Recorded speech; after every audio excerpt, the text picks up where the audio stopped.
Happy Star Wars Day, everyone. May the 4th be with you. Yeah, we just got the greatest Star Wars gift in years. This is the best Star Wars show in years, and I very well stick by that.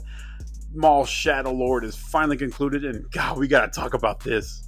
Ever since I reviewed the first 2 episodes, this show progressively got better and better. I was shocked. There was no parts where I was bored. I was invested in all the characters. I was invested in Maul's story and his time in his life.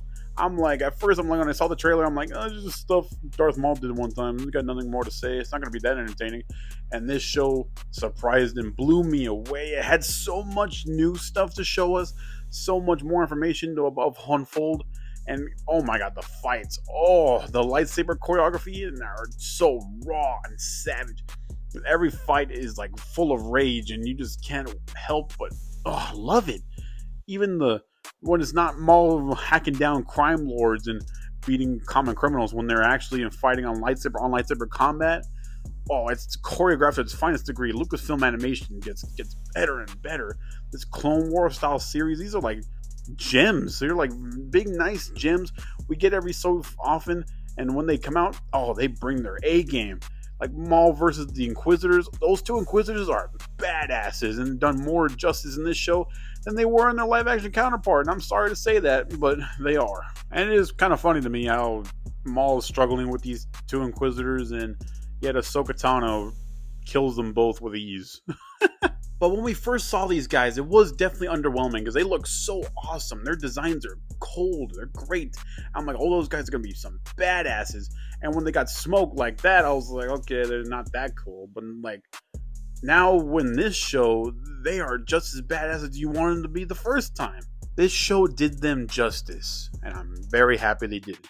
I even enjoyed the other characters in this show, like Brandon Lawson and Two Boots. They were pretty cool, nice partnership.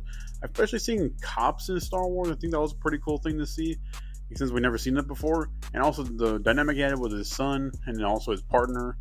I thought that was pretty cool. It was heartfelt. It's just this nice gunslinger. I'm glad Star Wars still has cool gunslingers. And also Devin and her master Daki. Yeah, they're a Jedi duo, survivors from Order 66, and yeah, they still try to help here and there, but they begin the show as beggars, but then when they join the fight, they go back into their Jedi ways and traditions and teachings, fighting for peace and justice. And they're both pretty cool. Their action scenes, they always hold their own. They have their fair share of kicking ass, but it's the Devin and Maul storyline that I feel like is going to really blossom into season 2.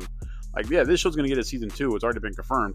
I thought we were going to see this girl become Darth Talon in season 1, but no, they're slowly building up to that. So in season 1, it's just Devin and Daki, and you feel like Daki's holding her back. Like, this girl's got some unlimited power, and she's just brute strength and has a lot of rage. You even see Devin's mannerism. She gets aggressive. She has a temper, and then Maul sees that and he likes to exploit that and tell her, go full dark. So when Daki's trying to keep her to the light, you feel like, this guy's holding her back, and Darth Maul's actually going to embrace her. Can't wait to see that partnership. We kind of see a little bit of it in here when Maul has her trapped, and the only way she needs to reveal herself as a Jedi is when she uses the Force to break out of her cell, and yeah, they have their own fair fight right there. You can see Devin's temper rising throughout that whole fight, and you see it even more when her and Maul are fighting in Marok and the 11th brother. And Daki sees that and he's like, oh no, she cannot give in to Maul's teachings. He will never be an ally. Even if our common goals are the same, he will never be an ally, Devin. So when I hear all their conversations, I'm like, yeah, Daki's definitely going to die in this show. It just has to, because they're going to push Devin's character forward to make her Darth Talon. Daki can't be alive for that. So yeah, he gets smoked. We'll get into that. This show definitely has 2 parts in the way its antagonists lie. Like, the first part's just a gang fight between Maul and other crime bosses until finally these 2 Jedi are revealed. Then Brandon Lawson starts to notice that and all this terrorism that all these guys are causing with their gang fights. So he has to go out and find Maul. Them all being space cops are like, okay, we got to go confront Maul and bring him in. Like he's a common criminal or something. Like, dude, you know this guy is a Force user, right? Well, then again, they are kind of normies, so they're not going to know that, but still. So when Brandon Lawson does his mission to go confront Maul, he brings a bunch of space cops with him, and you see Darth Maul reveal himself with his team, and you just know that this is going to go sideways. It's just basically lambs to the slaughter. Even Devin and Daki go in there to go try to confront Maul, not to bring him in, just just to get some closure, I think, or bring him to justice or whatever the fuck.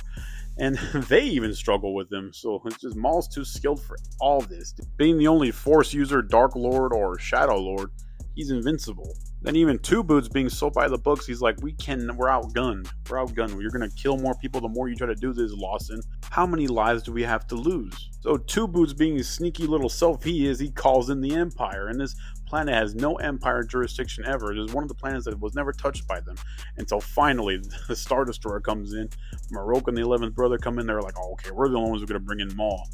And it's really rad. That second half of the season is just insanely awesome. And the cops are like, oh, these guys are just going to handle business. They're going to bring Maul in and everything's going to be okay. But no. And Brandon Lawson just gets interrogated like he's a criminal. And he's like, oh, I thought they were going to come and do the right thing. But they're kind of dicks. This show's writing is just so satisfying. And there's so many twists and turns of the narrative. You just can't get enough of it. Always something's happening on screen. It's so entertaining. I was never bored watching this. And then towards the end, Docky, Devin, Brendan Lawson, his son, Two Boots, and Maul and his crew all like, okay, all of our goals are aligned. We have to get off this planet because the Empire is too great for us. While also having to shake off and fight to the death between Maul and Devin and Docky fighting the Marok and the 11th brother. And those fights, they go off the charts, crazy. You feel like they're really trying to kill and destroy these guys. And Maul, he's skilled, but like even he's having his fair share of problems. Then in the finale, it's finally revealed who was going to get them off this planet, and it's none other than Dryden Voss. And I was like, who the hell is this? I was like, oh, that's right, that's Paul Bettany's character from Solo: A Star Wars Story. I have not seen him in anything but since that movie years ago. And when he came on, I'm like, oh, that's cool, he's here, but he's not voiced by Paul Bettany. That's kind of weird. That's an interesting choice. And it's pretty funny because Maul and Dryden Voss are talking. They're like, okay, we'll come pick you up, but it better not be a firefight. I do not feel like getting shot today. And Maul's like, you have my word. But then, boom, they are not getting off this planet. After surviving 2 battles with Marok and the 11th brother, barely surviving them at that because Maul's robot leg is all messed up. He can barely walk. And also getting the humans characters to safety because it's not like they can do anything. Yeah, finally it's revealed.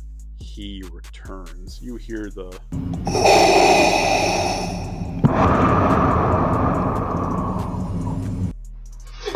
At that point, bro, when Darth Vader pulls up on your block, and it's over, bro. What can you do? Can't do anything. He's just the Dark Lord. He's him. He put belt to ass to every one of these characters. They all put up a decent fight. But still, you know Vader's going to come out on top because he's just that powerful. And Vader does not say a word throughout the entire thing. And I'm like, is he not going to talk? But I thought it was like, oh, maybe they can't use his voice anymore because James Earl Jones sadly passed away. But I don't know. You could have had him say something. But again, it was really effective and it made Vader that much colder to watch. So I did like that. I'm just glad we finally have Darth Maul versus Darth Vader. And that fight was so satisfying. Vader he's an unstoppable force. Every blow he does with his lightsaber, he's just overpowering his opponent. And they're all gonna die. Like, Darth Maul doesn't die, but he struggles a lot. Vader's like kicking him. He's hitting him hard. He's making his robot legs obsolete. He's struggling, can't even get up. And then against Docky and Devin, they're out of their league. And you feel that. And yeah, Docky gets smoked by Darth Vader. And I feel like if anyone's going to do it, it's definitely going to be him. So he went out, and now Devin unlocks her full rage, making the way for her transformation into Darth Talon. And she was like, when she delivered this scene, when she says, I want to tear him apart, and Maul stopped her, you can see in her voice, she has like a roar. Her voice changes, it becomes more evil. And I did like that. It shows that, yeah, this girl's well on her way to becoming Darth Talon. It's definitely going to be all what season 2 is about. I cannot wait to see it. I hope season 2 is just as good as this one. I hope the writing's on point, the characters are on point, the action is certainly on point. I just want it to be a great Star Wars series that never falls off. Hopefully that's not too much to ask. But that scene was rad. When Devin sees Docky's death, tears are rolling down her eyes. She just wants to fight Vader with all her rage intact. And then she says, I want to tear him apart. Yeah, she's going to be crazier next season. In the end, guys, Maul Shadow Lord was one of the best Star Wars series in a long time. Everything, the writing, the characters, the animation is gorgeous, and the fights are all top notch. Great Star Wars. Have fun with it. Be grateful that you have it. Go watch it some more. And highly anticipate season 2 because that's going to be some great Star Wars as well. Hopefully, Maul Shadow Lord gets an A. Great.